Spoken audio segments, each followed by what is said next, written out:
All right, welcome to this English Works information session on public relations. This event is supported by the Department of English, Professional and Public Writing Program, Excel Network, and the College of Arts and Letters. I'm your host and co-presenter for the evening, Andrew Murray. I'm the academic advisor for the Department of English, and we'll be joined shortly by our esteemed guest and MSU alum, Caroline Johnson. So let's get started. So our agenda for today, we're going to talk a little bit about public relations and give an introduction to that field and talk about it with the context of Englishers. And Englishers is a term of endearment for those of us who utilize the English language in a variety of ways. Some of you might be English majors, journalism, advertising. We're all using English in lots of different ways. So we'll just lump us all together as Englishers. So we'll talk a little bit about the knowledge and skill sets needed for PR, connecting our academic work to this career opportunity. And then we'll jump in and meet Caroline, talk a little bit about Piper and Gold, and then do some wrap up and Q&A at the end. So the big question, what is public relations? So public relations, as defined by the Public Relations Society of America, is a strategic communication process that builds mutually beneficial relationships between organizations and their publics. I highlighted a couple of key terms that will come into play later. So what is public relations? We think about public relations is multifaceted work. Public relations professionals consider lots of different things. They're thinking about the values, mission, and goals of the organization in which they represent. This allows them to discern the best possible way to communicate about the organization, which might be marketing, advocating for future opportunities, and sometimes it's reflecting upon and reacting to past events. Some of the highlighted words here are, again, giving us an idea of some of the skill sets, some of the knowledge bases that are needed for PR work. So hat tip to the PRSA for this information in particular. If you want to learn more, the link is included there at the bottom of the screen.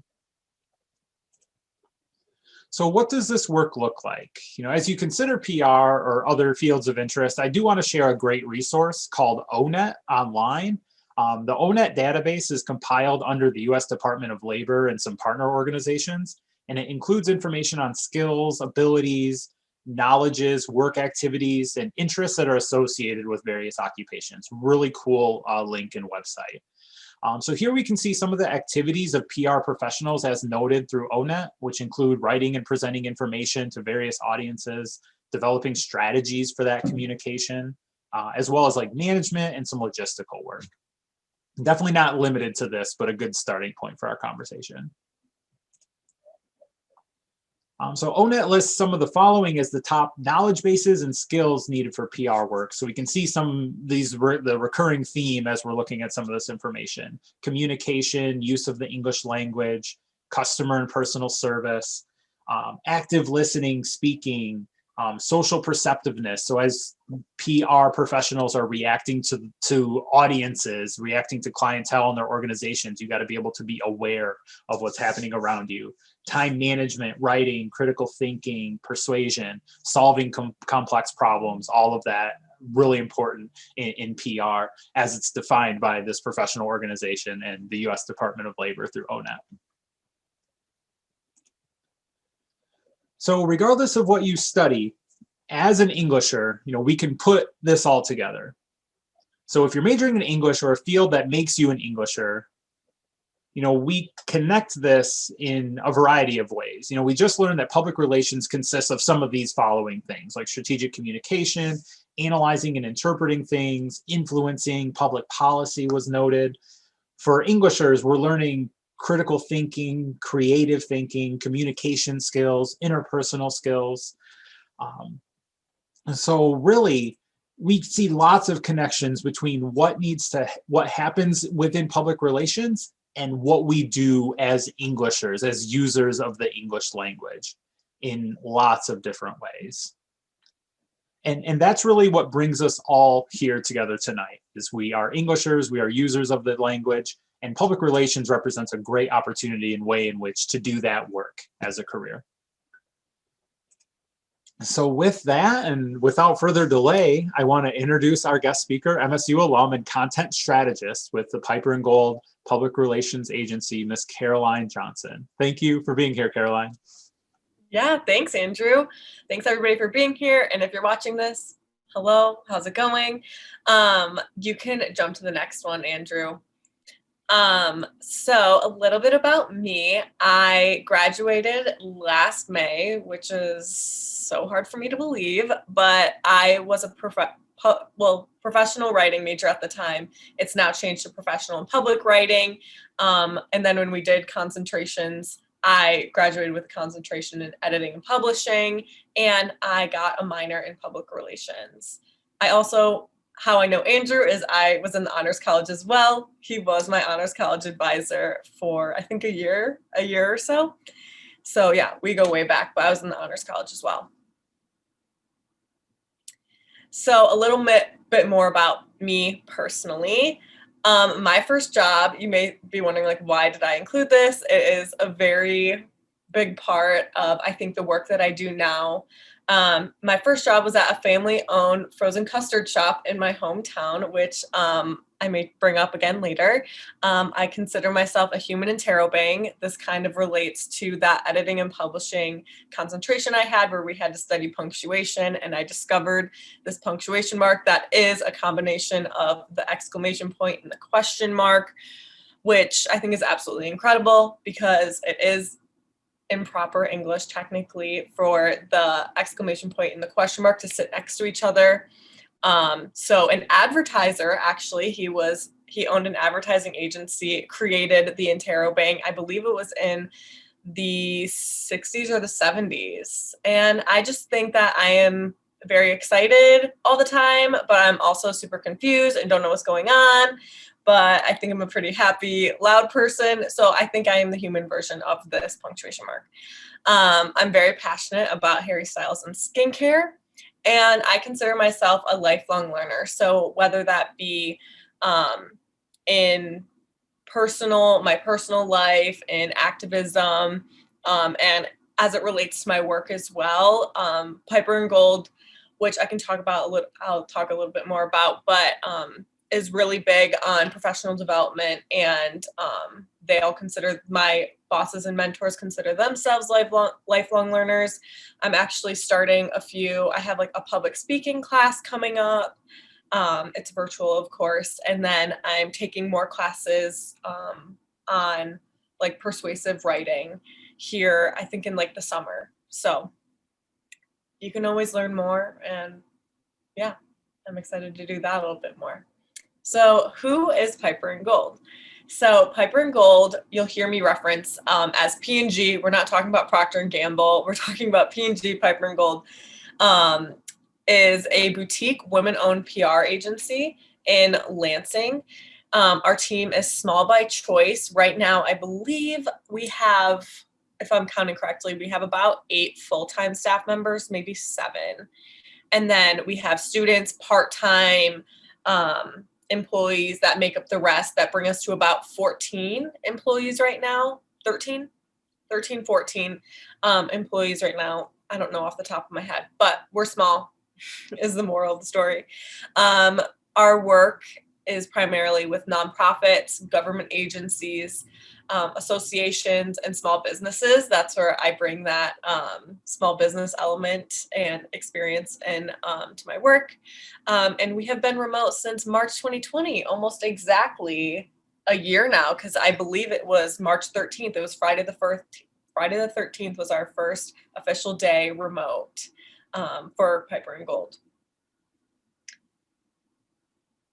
So Andrew asked if I could give you a day in the life of a content strategist, which is, my days are, especially at an agency, ever changing, and I have to learn to be flexible. So essentially I log on in the day. If I walk from my bed, which you can currently see in the background here, to my desk, I log on to Slack, which is our internal communications tool. We've used that for years now. It's always been like a primary mode of communication for us, but it kind of helped with that remote transition, made it a lot easier that we already used Slack. We relied on it pretty heavily. So plan my day, post in Slack, here's what I'm doing for the day. I usually have about 1 to 3 hours of meetings. I think today I had about 2 hours, and then this one. So I'm not in that many meetings. My boss, she'll have the owner, Kate Snyder, she will be in back-to-back meetings sometimes, like from 9 a.m. till 3. I don't know how she does it, but I would say I complete about 3 priority tasks a day, and I try to identify those the day before. So before I log off for the day, I'm like, okay, what has to get done tomorrow? So generally, I have 3 things that I can kind of work on throughout the day in between my meetings. And like I said, I communicate a lot with my team via Slack. Sometimes we hang out to each other, or we have internal calls. Today, we actually had team building, team bonding, and that was really great. So we all met up in a Zoom call, and we have team bonding once a month. That different team members get to organize. So even like students and part-time staffers get to plan a team building opportunity for us, which those have been fun. And then the other part of my day will be checking email kind of in between tasks and communicating with clients, vendors. So those would be people like if I'm working on an event, which I'm not really doing events right now, just giving an example, working with like a catering company or something like that. And then reporters via email. Like today I was just setting up a radio interview for one of my clients. So we were going back and forth about talking points and scheduling and focus on the interview and stuff like that. So that's pretty much a day in my life. I complete all of those things, usually not at the same time, but that's usually what my day looks like. Okay, so here are a few examples of my work. So you may be wondering, like, what is a content strategist? So I can go a little bit more about my role. So I started at Piper and Gold as a student strategist, a student PR strategist in May of 2019. And then in September, I was promoted to assistant strategist. So you kind of oversaw with that came like a little bit more responsibility, a little more client work, and a few more hours on my schedule. And then my full-time role as content strategist was kind of always in the talks. My boss has been looking for someone, she calls it a tactical position, since like I mentioned, she's in a lot of meetings. She needs a person who is focused on that storytelling element and content strategy that she can hand off projects to, and I can be pulled on different client accounts if there's an opportunity to tell a story. Like if somebody identifies like, okay, this client's doing something really cool and they're not posting about it on social, how do we do that? Or can we share this in a press release or in an op-ed? Is there an event coming up? So that's kind of my role, is I'll get pulled in. I do have my clients that I work on pretty regularly, and then I will get pulled on to different client. We call them accounts. So that's just like a client. Different client accounts to work on specific projects. So some of my work is I work all year round with the same 8 to 10 people, 8 to 10 client accounts, and then I'll get pulled into our other clients as needed.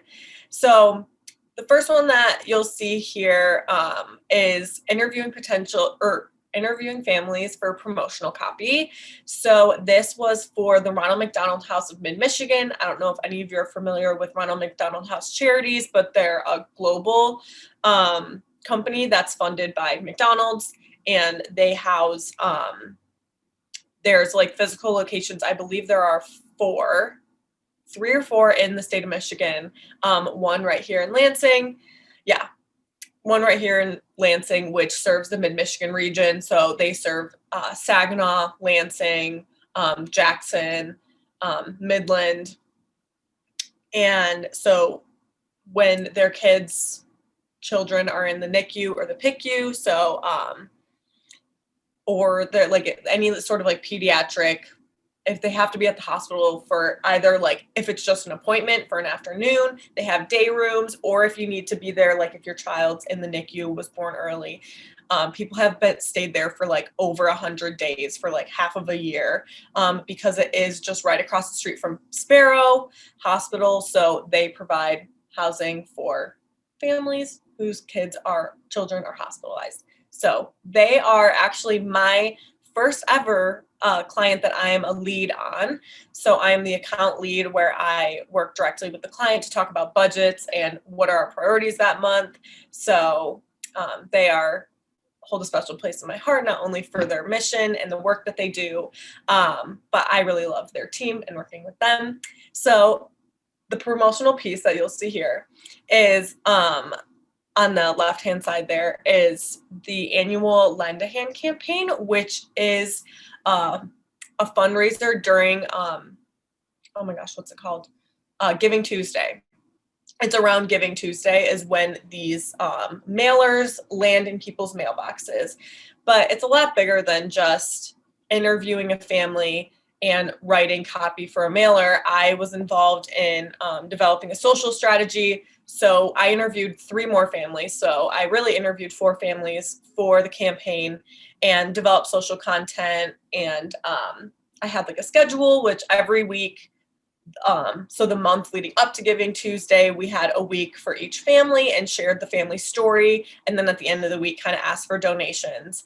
And I think we doubled our donation amount this year in comparison to the year prior. And I think a lot of it had to do with that social strategy that we implemented and interviewing those extra families. That was a lot of fun. And just talking to the families that stayed at the house and the children who, like, they were born at like 20 weeks or something, and like they're sitting right there on Zoom, and I'm able to talk to them. They're like 3 years old, and their mom stayed at the house like 3 years ago when they were a baby. It's just so incredible talking to them and being able to tell their story. Is really great. So that is the direct mailer piece that we send to previous donors and other community members asking for donations. Next, I ghostwrite a lot. So one of the things I actually started when I was a student was I would ghostwrite for the CEO of Capital Area Michigan Works, which is a government agency. I won't go into specifically what they do. It's very complicated, but they basically work in workforce development and help support the community, look for jobs, so job seekers, and then they help businesses be better employers. So what is ghostwriting? So essentially is I write on behalf of somebody else. So if you'll see that article there, you'll see that is not a picture of me on the bottom under the author. That is the CEO of Capital Area Michigan Works. I do the interviews if I have to. I do the research. I will collaborate with her, with the CEO or whoever I'm ghostwriting on behalf of. And then I essentially write or draft the piece, have our editor review it, and then it goes to the client. They take a look at it, give me any edits or suggested edits that they have, and then send it, and then I will submit it on behalf of them. So that's a big part of my job at P&G is ghostwriting. This was for, if anybody, I don't know, actually, nobody's PW here, but if any of you have heard of ANG, which is it's now called The Current. This is its like sister magazine. It's called 517 magazine. It's like a Lansing area like lifestyle magazine. So that's what that is right there. And I think I was writing about back to school or something like that. And then another big part of my job is conducting, analyzing, and reporting social campaigns. So these are both paid and organic, so no money behind them. This is a report that I made for one of our clients after we did kind of a social ad campaign with them. This was specifically for MCAN, the Michigan College Access Network. So they're also statewide kind of government agency. They're funded through the government, and a bunch of foundations and stuff like that fund them. basically they are trying to increase college access and college attainment in the state of Michigan. So yeah, we launched a paid social campaign. I helped draft the content. I worked with our designer for the graphic you can kind of see at the bottom, to draft graphics. And then I ran the campaign, like decided where the money went. So I think we had a $1,000 budget. So you can see there's $987 there that we spent. And then I kind of reported on it. I pulled the analytics and then pulled it into a nice, concise PDF for them to read so they can see where their dollars went and the impact that it had.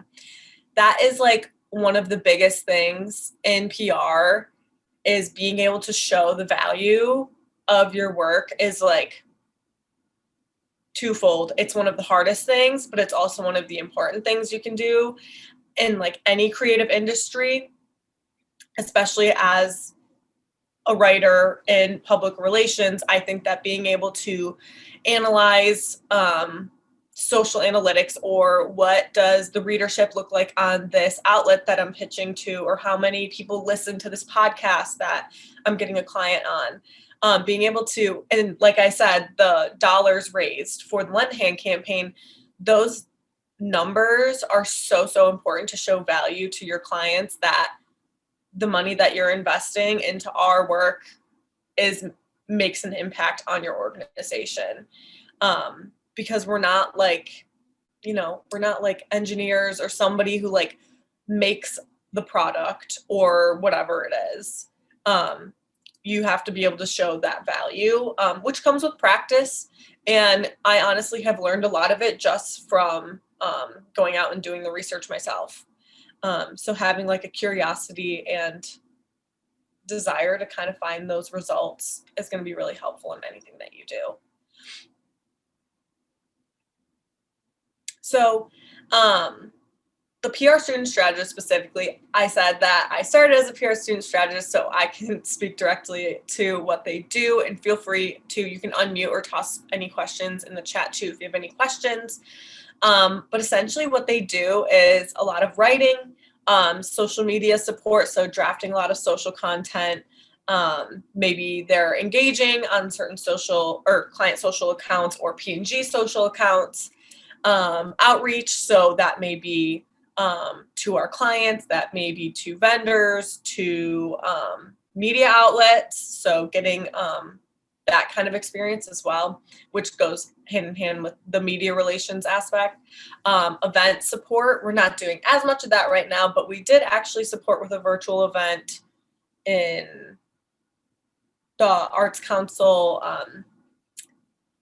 Creative Placemaking Summit. That was a huge virtual event that we helped run. And we had some students supporting with that as well. That event was really cool. I can't remember, was it in like November or something? I don't know. I think it was in the end of last year. Make an impact. So essentially, like as a student strategist, you're there to support the full-time staff, and you can see like the direct impact of the work. It's not just you're writing a press release. Like, for example, like I wrote a press release recently on an event that the Ronald McDonald House is putting on, and the money raised from that event is going straight back to families that are staying at the house. So you can see the direct impact in like almost everything that, at least I can, and like everything that I do every day, even as a student, the stuff that you're doing, you're not just like pushing papers and like, I don't know, like it actually has an impact on our communities and the communities that our clients serve. And last but not least, you'll learn.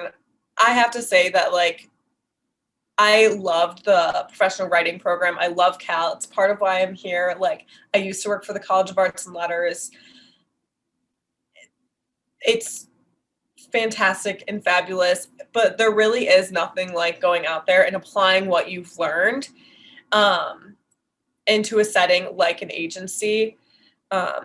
It's just a great place to learn and grow and like compound and expand on your skills, especially in a place that I may be biased, but is really great. And my mentors and my boss, specifically the owner of the agency, she actually was is a Cal alum. So she's actually interdisciplinary humanities. She like always says, she's like, I didn't really have a degree because she studied history, she studied English, she studied interior design. And she thinks all of it still lends to the work that she does every day. But yeah, she studied English and she's the owner of this business. So yeah, that is a little bit about the PR student strategist position. And then I think I talk more. Yeah. So the anticipated start date for the position is May 3rd. Applications are due. What is March 15th? That's Monday, I believe. To Cassie Cotton. All of these details are at that link, which I'm sure Andrew will send out. I believe we also have it on Handshake. I'd have to double check, but you're submitting all the application materials via email to my supervisor, Cassie, by that March 15th date. Are there any specific questions? Oh, I guess I can cover this about the PR student strategist position specifically. We are anticipated to be completely remote this summer as well. So just another tidbit about the position itself. Are there any questions while we're on the student strategist position, questions about the role? Hi, I have a question. Yeah. So I've worked in PR before, and through my experiences and my internships, I've worked in influencer relations and done outreach for clients, and I currently manage multiple social media accounts. So I was wondering, what are qualities that you look for as a student strategist at Piper and Gold? Yeah, that's a good question. So I think, oh, thanks, Maggie. It is on Handshake. Cool. So, qualities that we look for, that's what you asked me. I think someone who is passionate about the work that we do and our clients and the impact that they have is going to go a long way. At least it did for me. That's like something that means a lot to me. And I know it's like a lot of everybody that I work with, it is a big part of our work. And effective communications is always good, especially in a remote setting when things can get lost in translation over a message. Being able to communicate your needs effectively, especially as a student, being able to say like, hey, yeah, I'm at capacity, like I don't have time to do that or help you out with that. I'm sorry, like I have to go to class or like whatever it is. So being able to communicate, also that'll help out obviously with client communications as well. But I think going back to like having the drive and desire to make an impact, obviously the role leans heavily on writing as well. So whether it's press releases, if you're supporting on ghostwriting as well, or op-eds or social content, having that keen eye for an attention to detail. I literally have right here, it's called our Dirty Dozen. And we have to go through like every single thing that we write and double check all URLs, check AP style books. So having that keen eye for like detail and making sure there's no mistakes in writing and stuff like that. Yeah. I also tend to ramble, so. No, that's great. Thank you. To do that.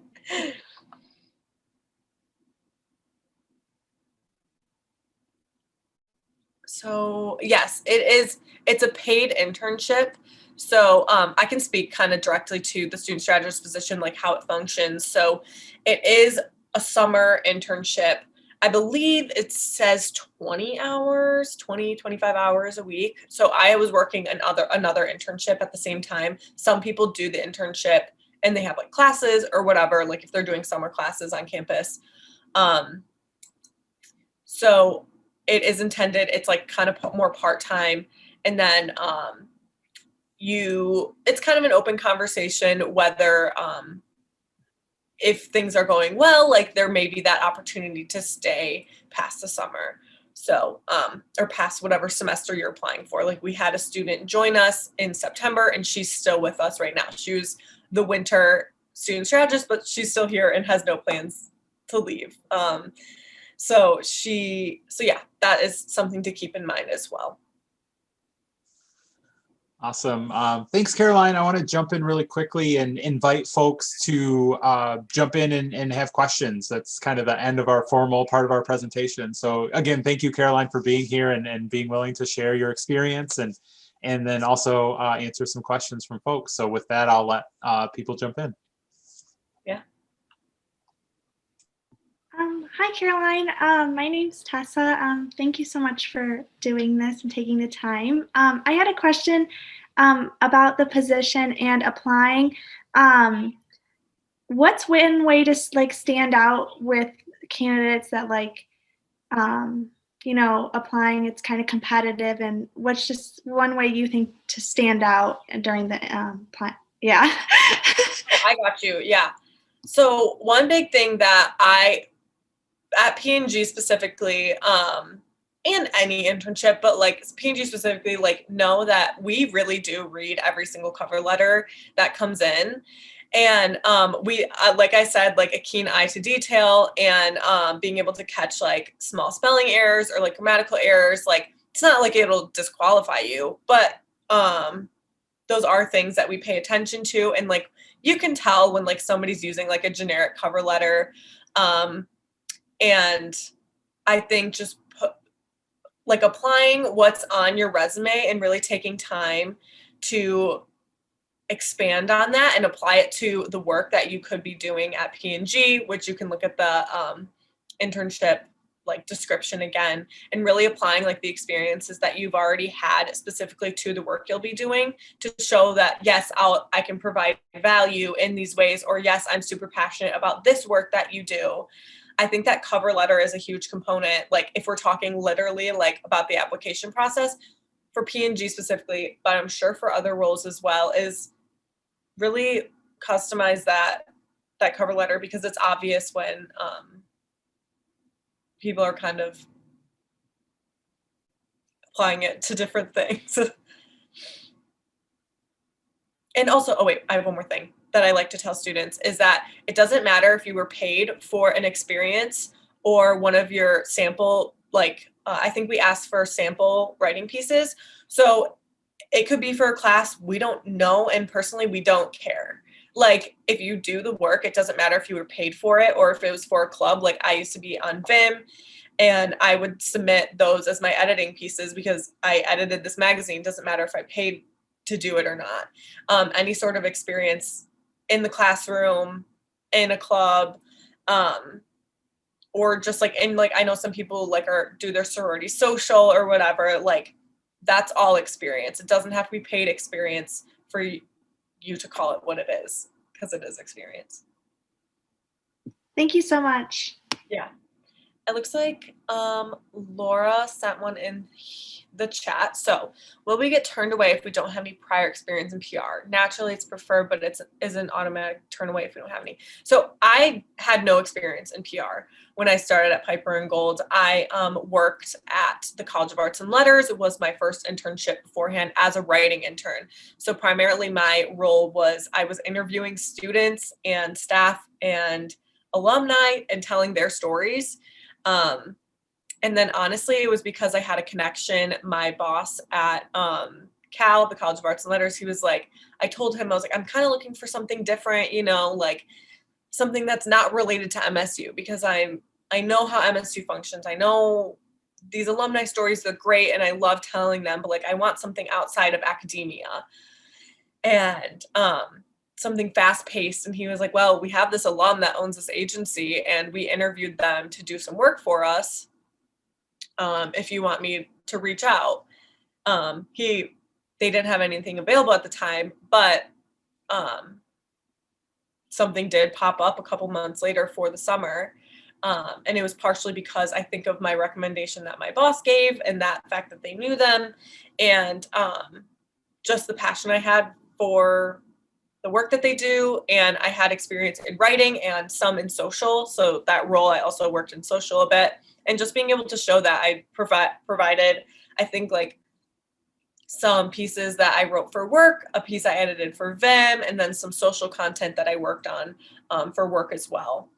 So no, if you don't have any prior experience in PR, it doesn't mean you can't get an internship in PR, because like Andrew said, any a lot of the work that you're doing as a student in your internships and your clubs can be applied to the work that we do every day, that Student Strategist does every day. Oh, Maggie, that's really nice. Yeah, having a second pair of eyes on your cover letter, even if that person's like, if it's your roommate who's like an engineering major or whatever, or like your parents, sending it to them, like even if it's not someone who's like an editor, because you've been staring at something, this goes for any paper, but especially a cover letter or a resume, having a second pair of eyes on it, even someone like Maggie would be great, is good, just because they don't have the same brain as you and they'll catch things that you can't. Awesome. Thanks, Caroline. We have about 10 minutes left, so I do want to encourage folks to send in more questions in the chat or pop on screen if you like. Caroline, I'm wondering, while we're waiting for more questions to come in, I wanted to ask you in particular, you kind of just mentioned a little bit about how networking played a role in you ending up in Piper and Gold. Can you kind of talk about that and what networking means to you in your experience? Yeah, networking has always been like a buzzword that was really scary, especially as someone, I started at MSU as a business major, and like that is like literally, I took like the intro to business seminar, and they literally taught you how to shake hands properly, which like I think that is kind of like, don't get me started on like the handshaking thing, but things like Handshake and LinkedIn are so valuable. Like I wouldn't have been in VIM if it wasn't for my friend that I met through my internship. And I think that was super valuable. First of all, I made some really great friends, but also got an experience that was really cool. Like I remember I didn't go to the first VIM meetings when I was a freshman because I was so anxious and nervous. I was like, okay, these people are cool. Like they're stylish. Like I have to like dress up and I can't go to the general meeting. But when I had a friend, this is like base level marketing, just a friend I met through an internship or networking, who encouraged me to go with her. And then I was in it for the next 3 years, and I ended up being the managing editor of the magazine. But it really truly can be the difference between getting an internship or an experience and not. And I actually read a book, Andrew, called The Defining Decade, and they have this whole section about work. And something that's really stuck with me, she's a psychologist who works with 20-somethings. She talks about the power of loose ties. So this has stuck with me every time I like don't want to go to that virtual networking event or a coffee thing or whatever, that if you're way more likely to get a job or an interview or an internship experience from somebody that you aren't really close to. So you have your close-knit friends that may have really similar interests, and they already have similar connections that you already have. They know the same people that you know. So everything you know, they already know. A loose tie, so somebody you may know from class or a professor or your advisor is going to know of different potential experiences, internships, jobs, whatever it may be, because they have different networks than you do. So that's something that's really stuck with me, and it's kind of pushed me to like maintain these relationships that I have with people. Like somebody I interviewed like a year and a half ago, she works at a PR agency that it's kind of like my dream agency in New York. She doesn't work for the agency anymore. She's a social media manager at like some startup like yoga company, like yoga fitness wear, but I still stay in touch with her. I connected with her on LinkedIn. We follow each other on Instagram, and I'm like, this may lead to something. She lives in LA now. I'm like, I don't know, but why not just keep that line of communication open and like engage with her stuff and check in with her like once a year. I don't think it can cause any harm, being like a courteous, nice person. And personally, I also love like doing informational interviews and asking people about what they do and telling people about what I do. It's part of why I'm here today. But I think, yeah, really capitalizing on those connections. And it can be your peers in your classes right now. It can be your advisors, like especially in those clubs and stuff, like professional clubs. You don't know where something's going to lead in the future ever. Yeah.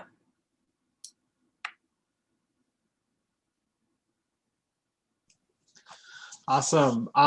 Caroline, maybe perhaps as a wrap-up question, unless more questions come in, I do want to have you give your kind of your sound bite, if you will, the thing that we'll use to advertise this video for folks to come back and watch it later. What is the thing that, you know, that piece of advice that you would share to our students, in particular our Englishers, where we don't have that direct defined, here's what your pathway is with your degree. You know generally what you want to do because you're learning how to command the English language and use it in lots of different ways.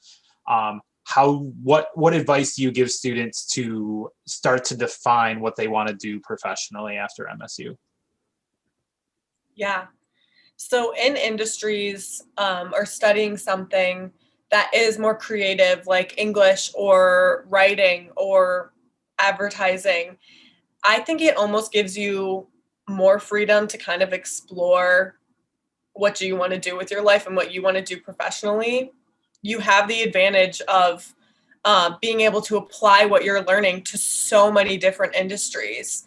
Like I'm working with an engineering client right now, and you probably don't believe me, but I used to want to be an engineer, but I can still pull that experience and that like weird love and interest that I have in engineering and the work that they do through writing.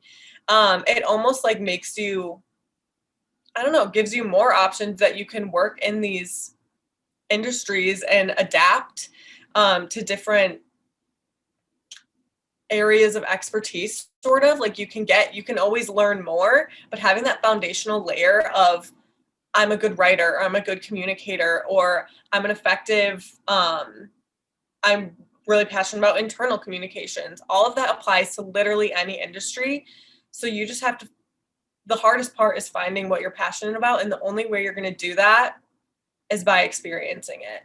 So internships, clubs, like I picked editing and publishing because I thought I wanted to be an editor. I joined Vim and Ing magazines, and I was like, don't think I could be an editor full time, but it's a skill that I have now that I can use to my coworkers' writing. If they ever need an extra eye on something, I can give them a critical look at it, and it adds value to me as an employee, as an individual, that like my boss knows that I can take a glance at something, even though it's not my full-time job, but I can provide value to our clients by just taking a look at something because I have that experience.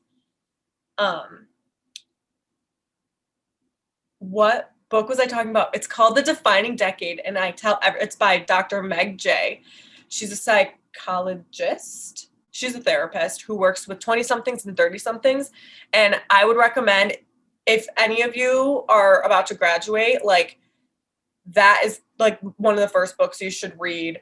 It's split up into 3 sections, and it just talks about how the foundation that you lay in your 20s kind of impacts the rest of your life. And there's a big section on work, and it's like they talk about networking and stuff like that. And they talk about this thing called like that feeling of when you graduate and you drop, and especially as a creative, you feel like, well, I can go in all these different directions. I feel like I'm in the middle of the ocean. Which direction do I swim in? And she talks about that and how to work through that. So I'd really recommend that book. But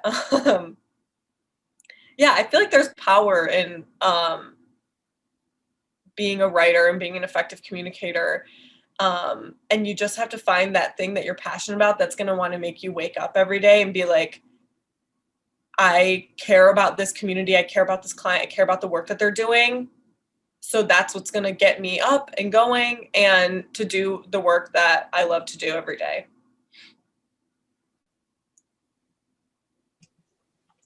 Awesome. Caroline, I think we're going to wrap it up there. Do you have a preferred mode of communication if any of our guests want to reach, or any of our student guests want to reach out and connect with you? Yeah, they can email me. I think, are you sending them my email? I can. I can do that for sure. Yeah, I'll send Andrew my email. You can add me on LinkedIn as well. I check that pretty regularly and try to look at my messages. Some people message me there. Yep, there's my LinkedIn. My email is just caroline@piperandgold.com too. It's just my name. I can type it in the chat. Yeah, that is preferred and probably the fastest way to reach me. Is one of those 2 ways. I'm trying to think. Yeah, You can follow me on Instagram too if you want. I'll answer those as well. Like I said, that's how I stay in touch with some of my connections. But Awesome. Caroline, thank you so much. With that, we'll wrap it up for today. Thank you all for coming and attending this informational meeting. Yeah, definitely connect with Caroline. If there's any questions that I can be helpful with as an academic advisor, feel free to reach me as well. I'm happy to help. Thank you all for coming and have a great evening. Thanks, Andrew. Bye, everyone.